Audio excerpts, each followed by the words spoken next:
Hello, pretty girl alumni. Welcome to today's lesson.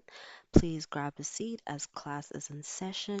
Grab some tea, grab some coffee, grab some water, orange juice, electrolytes, whatever you need to keep you company for this talk because it is a serious one.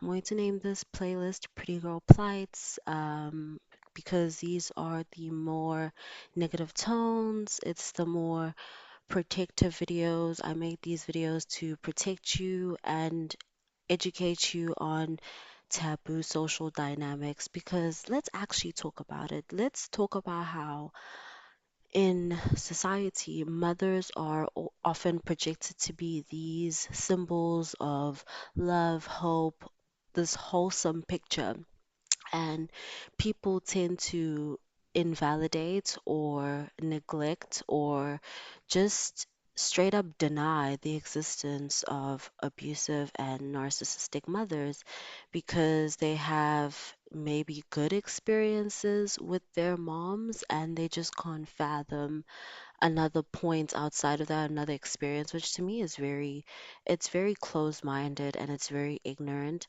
but that's besides the point. Or maybe they did have a toxic relationship with their mom, but they were manipulated and gaslighted by society to think that it's normal and your mother loves you. And I've noticed that a lot of places use religion and culture and like this depiction of like family as this end all be all dynamic that you can abandon no matter how it is for your mental health.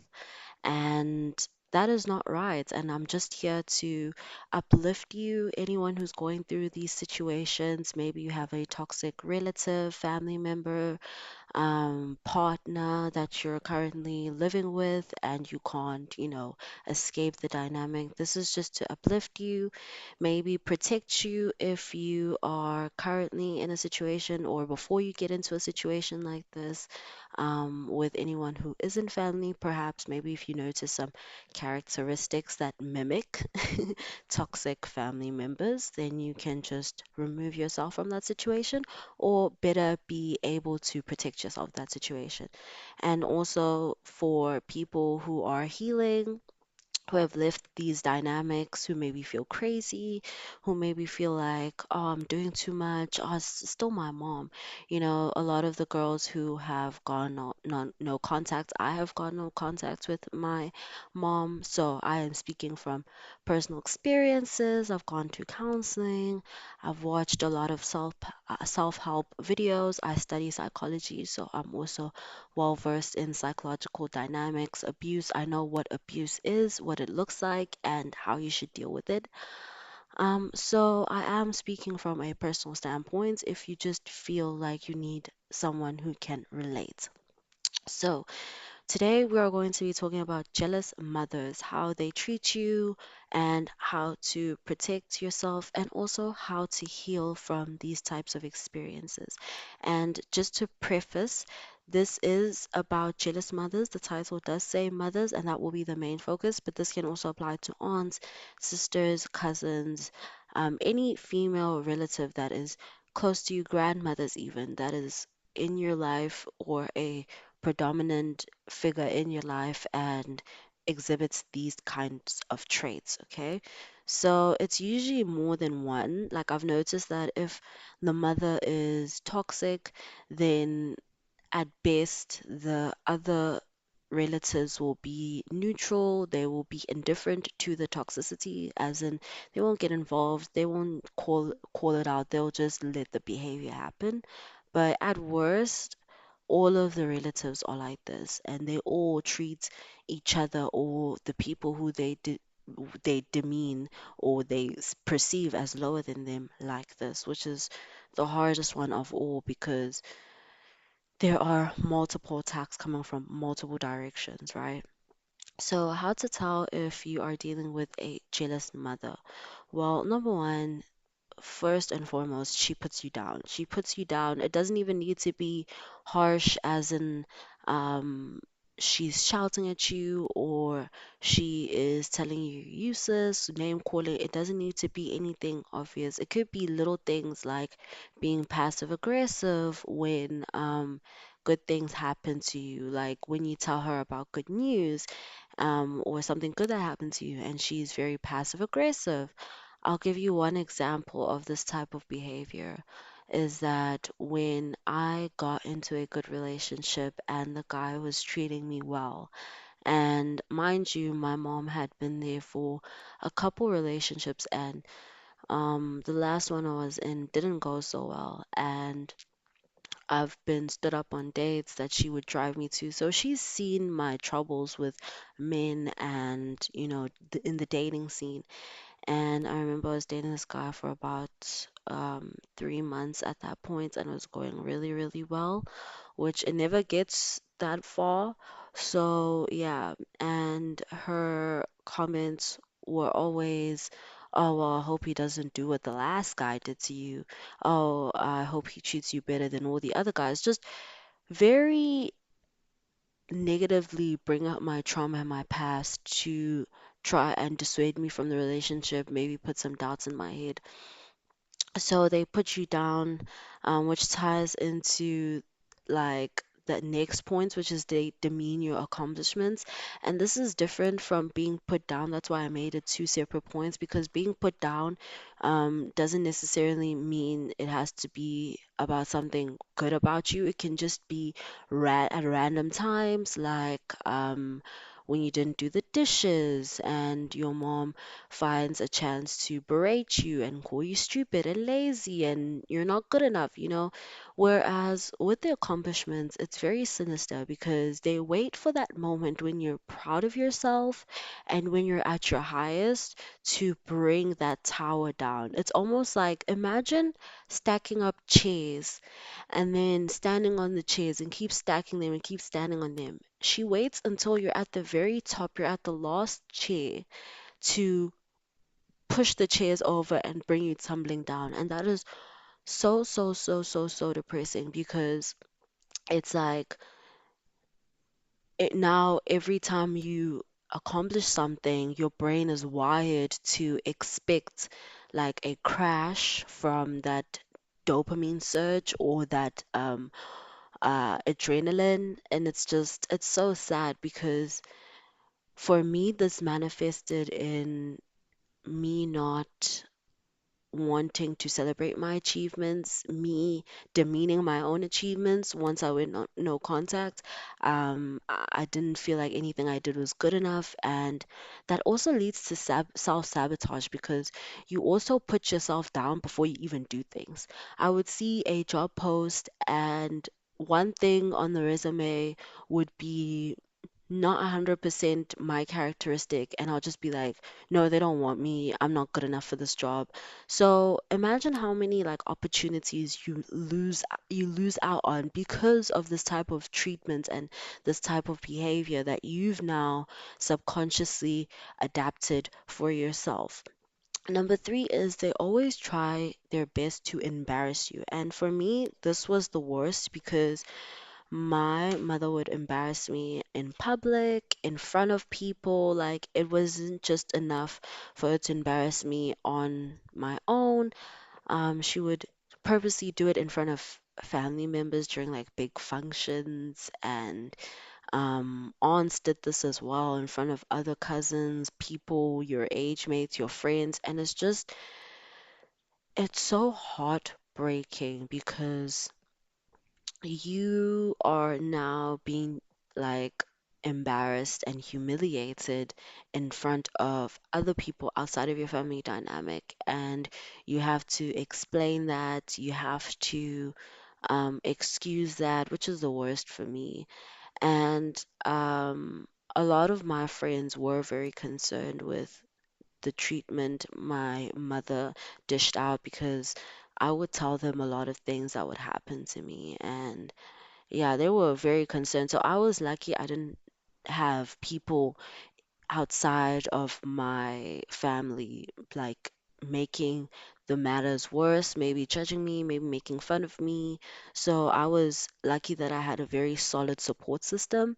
But some people don't have that. Some people have jealous friends. Some people have immature people around them in their social groups that will make fun of them. Some people have abusive partners who might take this and use it against them.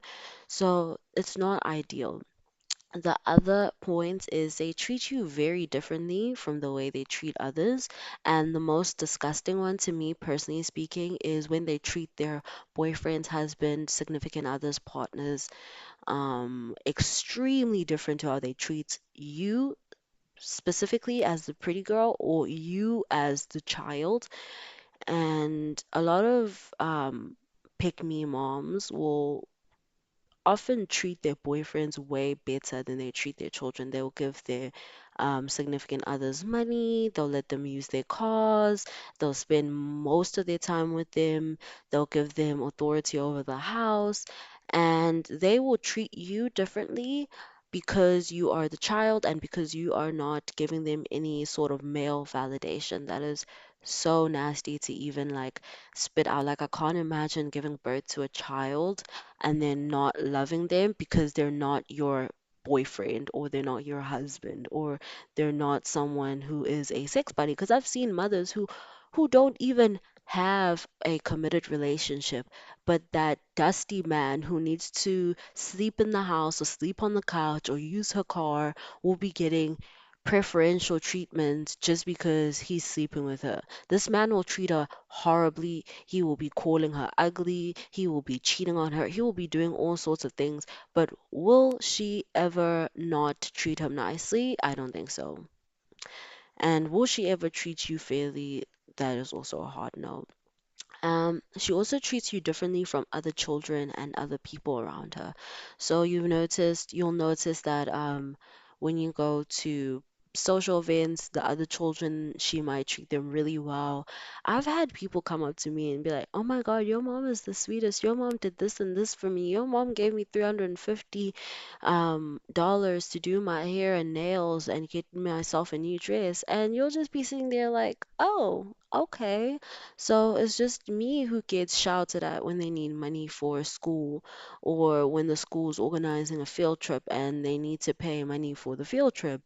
So it's very disorientating and it just feels like you're crazy and you're exaggerating. And I truly believe that's why victims stay so long in abusive family dynamics because it's not just being angry and abusive and everyone's on your side and everyone's like, "Oh yeah, your mom's the worst, your family is the worst." It's like these mind games where it's like no one knows what truly happens behind closed doors. And if you never told anyone, people would think you come from a perfect life, right? And this is so ironic to me because the next point that I jotted down here was even though they treat you badly, this is kind of like the overarching point for me. They always try to live vicariously through you. They always try to do stuff through you that they could never do themselves. And this is so sinister because a lot of the times you'll find the mother suffocating or sabotaging the child's actual dreams through not allowing them to participate in certain activities, not allowing them to go to certain places, not allowing them to apply for certain um, scholarships, jobs, universities. My example of this was my mom wanted me to be a doctor so badly that she did not let me pursue, or she did not want to let me pursue any other type of career. I'm a psychology buff. I started discovering that I did not want to be a doctor at like the age of 16, and I started falling in love with psychology because I just related to it. And it's not like this is a bad career. It's not like I'm saying I want to quit my job and just be a backpacker and just not be able to sustain myself. It's like psychology is still a very highly ranked career, but because she had told everyone essentially that I'm going to be a doctor, and she had placed all her bets on me being this like notorious doctor, first doctor in the family. Like she'd given me all these titles that she never fulfilled. Like, she never even went to college and finished her degree. So it's just like, for you to put that much pressure when you yourself couldn't even accomplish that is just signs to me that they try to live vicariously through you. They see you as the better version of them, they see you as the upgrade version of them. And it's so fascinating to see because you notice two things happening simultaneously. You notice the envy and the jealousy just seething, but then you also notice the desire and the mutual benefit they perceive. They see you as a cash cow, they see you as a source of revenue. And I know this personally because my mom would call me an investment, and she would get mad if I was quote unquote not returning on her investment. She would be mad if she felt like all the work she's putting in isn't coming back to her, whether that's through praise, like she would be mad if I didn't say thank you enough times if she got me something, or if I wasn't sorry enough. Like if I just said sorry and I wasn't crying my eyes out, like she would say I was being ungrateful. That's their favorite term, ungrateful, selfish, burdensome. And this is very sad because it's like the maternal nature and the maternal aspect of your mom wants to see you win, but her traumas, her past experiences, and her lack of growth finds her in this very dark place where she sees your success as a greater highlight of her failures. And that is just so sad because no child should be brought into this world to intentionally be made to fail. And then when they are made to fail, they are made to feel as if the failure is their fault, when there is a whole campaign that they're not even aware of behind them, um, basically rooting and praying and plotting on their downfall. So, why are jealous moms like this? Okay. And I'm just going to say this right now. If you're dealing with a parent like this or a family member like this, for me, no exception to the rule. The only, only way to deal with this is to go no contact. Take it from someone who has been in the situation long enough, okay? These people never change. They just adapt to abuse you more in a subtle way so you don't leave.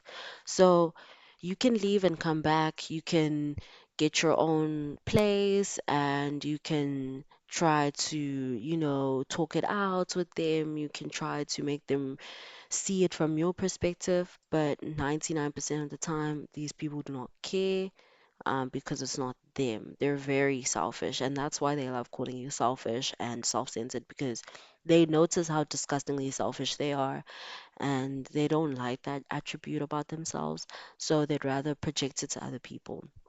Onto other people. They also feel like their life is over. They feel like they haven't done anything significant with their life worth mentioning, or they haven't fulfilled their own high expectations of themselves, and they just want someone to take that pain and frustration out of. A lot of these people will be isolated. They will not be in good standing with a lot of their family members. Maybe they're just barely cordial with their family members. For my mom, she wasn't invited to a lot of um, group outings because they'd have like big family outings where it's like, okay, everyone's invited, no exception. Or they'd have like small group outings, like the aunts will just go, or the uncles will just go somewhere, or two uncles and one aunt will go somewhere. And I've noticed that she was never really a part of that unless they needed someone to like cook or clean. Basically, if they needed a workhorse, they would contact my mom. So they do feel like their life is over, and because of that, they hate themselves because they feel like they have wasted their lives. They've made a lot of bad choices. Maybe they're uneducated. They don't have a good relationship with anyone in their life. They don't have a partner. Um, a lot of their children don't want to be around them, or they don't like them necessarily. They don't have a lot of financial prosperity because they never got educated, and they basically despise themselves. And this is not a good feeling to have consistently while you're trying to work out other things. A lot of them will be going through financial stress because they're single moms, they don't have good jobs, making minimum wage. So, this is what it looks like, and there are obviously other signs that I've missed. These are just the more obvious ones that I just wanted to put out there and make this video as a form of support. Please let me know if you've experienced these. How do you deal with this? Are you currently in that situation? Please comment down below. Are you out of that situation? Also comment, how did you get out of that situation? Maybe we can help someone who is trying to seek guidance on how to escape. Like this video if you relate, or if you know someone who can relate, share it with someone who has issues like these. I will be sharing more on this topic. I will put this under the playlist Pretty Girl Plights. I'm going to release another video, a couple more videos under this playlist. So stay tuned for that. Subscribe, and I will see you next time, Pretty Girl alumni. Bye.